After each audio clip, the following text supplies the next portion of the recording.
বাবা হাবুদা, তুমি তো ভালো ভেলকি দেখাতে পারো। কি করলুম? একদম আমতামটা করবে না, সোজা সাপটা কথা বলবে। তোমার এই সিমলে থেকে কাশীপুরে গিয়ে বিলেকে আনতে সকাল থেকে রাত পেরিয়ে গেল। কোথায় ছিলে এতক্ষণ? কোনখানে গাবজাল দিচ্ছিলে শুনি? বিলের দিকে দেখাচ্ছ কি? আমার দিকে দেখাও, সত্যি করে বলো কোথায় ছিলে তোমরা দুজন? কোথায় আবার থাকবো? তুই এমন ভাবে কথা বলছিস কেন বলতো? কাশীপুরেই তো ছিল। ও জেঠি, জেঠি শোনো না, বলছি আমি ঠিক করেছি এখন থেকে বিলেকে আনতে রোজ আমি কাশীপুরে যাব।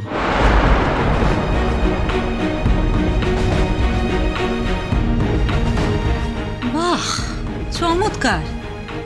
তবে আমি যা আন্দাজ করেছিলাম সেইটাই মিলল। নেশা লেগে গেছে না তোরও?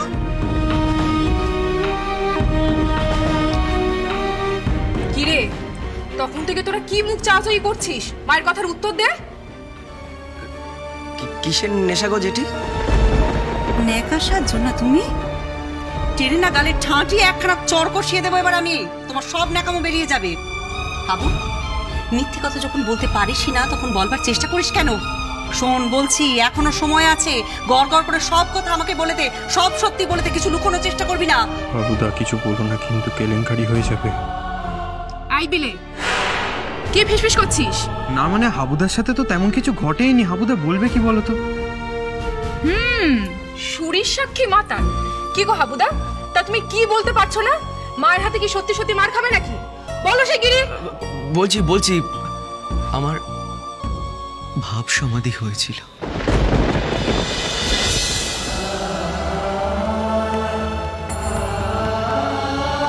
মানে?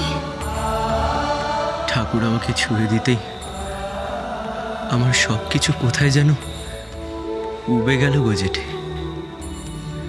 সে আমি ছিলুম না, এই পৃথিবীতেই ছিলুম না। সে এক অসীম অগাধ আনন্দ গো জেঠি। তা আমি তোমায় বলে বোঝাতে পারবো না জেঠি। কৃপা হি কেবলম, কৃপা হি কেবলম। জয় রামকৃষ্ণ, জয় রামকৃষ্ণ।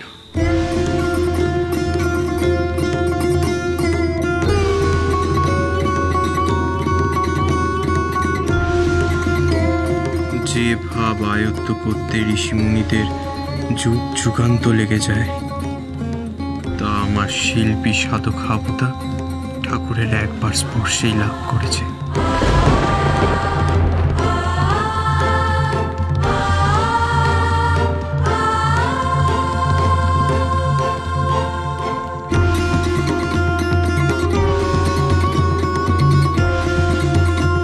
চলো হাবুদা, ঘরে চলো।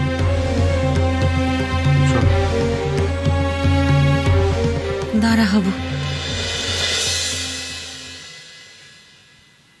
যে কথা আমাকে বললি, কিন্তু ও কথা গিয়ে তোর মাকে যেন আবার বলে ফেলিস না। আমি চাই না যে জ্বালায় আমি জ্বলছি সেই একই জ্বালায় আমার কেদার বউটাও জ্বলুক।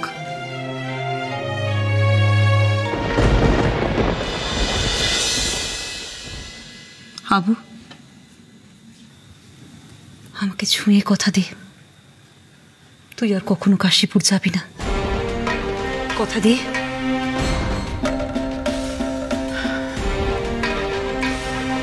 না জেঠি, তুমি আমাকে মারো বকো যাই করো, এ কথা আমি তোমায় দিতে পারবো না জেঠি।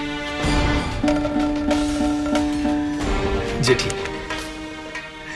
ঠাকুরের কাছে যে আমাকে যেতেই হবে জেঠি, যেতেই হবে।